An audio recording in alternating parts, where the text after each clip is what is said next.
तो कैसे हैं आप सभी? I hope you all are doing well.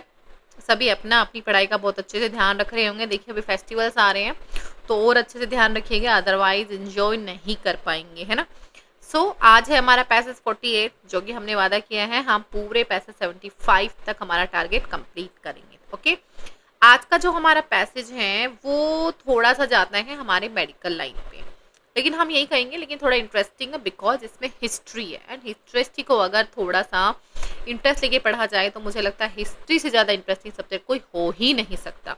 और मैं कौन, आपकी होस्ट एंड दोस्त विनी। स्टार्ट करें, चलिए। आज क्वेश्चन आंसर पहले नहीं देखेंगे बिकॉज बहुत ईजी है, इसलिए अभी फेस्टिवल के टाइम पे कोशिश करेंगे थोड़ी इजी लेके आए ताकि 5 से 7 मिनट आप फिर भी निकाल पाए। ओके, कहते हैं इन द डेज, उन दिनों की बात हो रही है यहाँ पे, बिफोर द डिस्कवरी ऑफ, जब खोज नहीं हुई थी किसकी, एनेस्थेटिक्स की, मतलब एंथीसिया जिसको बोलते हैं कि जो बेहोशी की दवा होती है उसकी। Various methods were use to keep the patient quiet during an operation.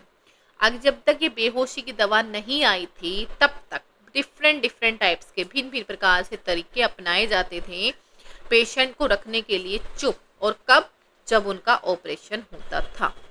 One was to knock him senseless, एक तरीका होता था जिसमें उसको बिल्कुल ही सेंसलेस कर दिया जाता था, बिल्कुल ही बेहोश, इस तरीके से बेहोश कर दिया जाता कि उसको कोई सेंस ही नहीं रहती थी पूरी बॉडी में। ड्यूरिंग मैनी ऑपरेशन, बहुत सारे ऑपरेशन के दौरान, सेवरल स्ट्रॉन्ग असिस्टेंट्स, असिस्टेंट किसके होते हैं, डॉक्टर के, हेल्ड द पेशेंट को पकड़े रखते थे डाउन तब तक जब तक जो while the surgeon did his best और वर्स्ट, जब तक वो अपना अच्छा या बुरा काम फिनिश नहीं कर लेता था तब तक। कहते हैं ऑन द बैटल फील्ड, जब झगड़े होते थे, वॉर होते थे, the surgeon might have to, surgeon को करना पड़ता था, एम्प्यूटेट मतलब काट देना आ सोल्जर्स लैग, एक सैनिक के पैर को ही उसको काटना पड़ जाता था। The stump was then plunge into a bucket of hot liquid tar, जो घाव होता था उसको डाला जाता था एक बकेट में, और वो बकेट कैसी होती थी, हॉट लिक्विड तारकोल की होती थी। समझ में आ रहा है कितना क्रूअल है ना।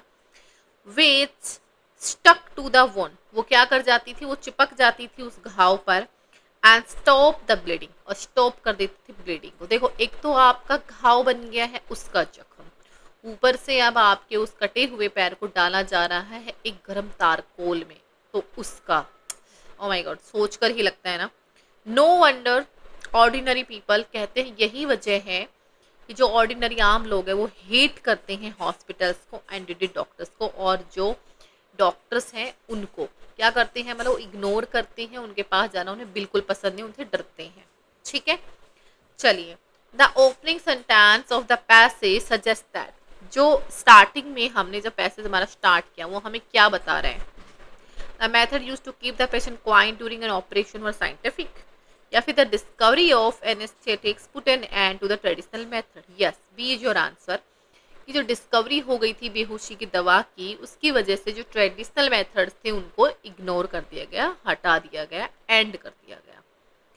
नेक्स्ट है एनेस्थीसिया, जो है वो आपका रेफर्स टू, किसको रेफर करता है, the substance that cures patient, या the substance that make a patient immune to pain. Yes, pain को बर्दाश्त करने की जो आपकी इम्यून होती है उसे स्ट्रॉन्ग कर देता है।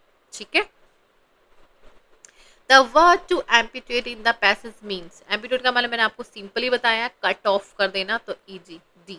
The passage is primarily concern with, जो पैसेज है ये मेनली किस चीज को कंसर्न करता है, मतलब इसका क्या है, प्रिंसिपल की बात करें या फिर ये मेनली क्या बोल रहा है आपको, problems of warfare, amputation of limbs, history of medical and the surgery.